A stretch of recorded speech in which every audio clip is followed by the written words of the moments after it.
Peu avant 8 h du matin, une première explosion retentit dans l'aéroport de Bruxelles-Zaventem, suivie d'une deuxième déflagration.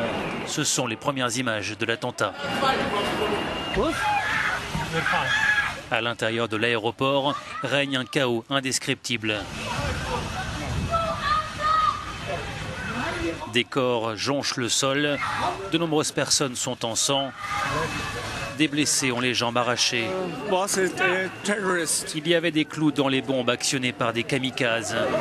Avant les déflagrations, des témoins ont dit avoir entendu des tirs, puis un homme lançait des cris en arabe. Les explosions se sont produites dans le hall des départs. Elles ont été d'une telle violence qu'elles ont détruit une partie du faux plafond et soufflé les vitres. L'évacuation s'effectue dans la panique, beaucoup redoutant une nouvelle attaque.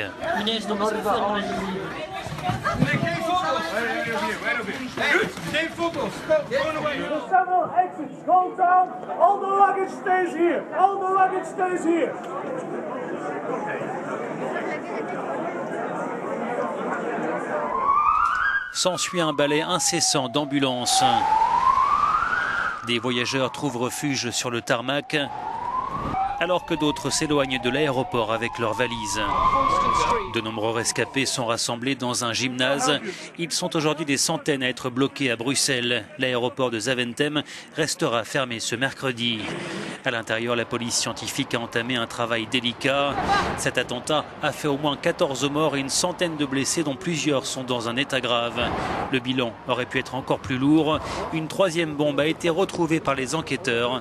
Elle a été détruite.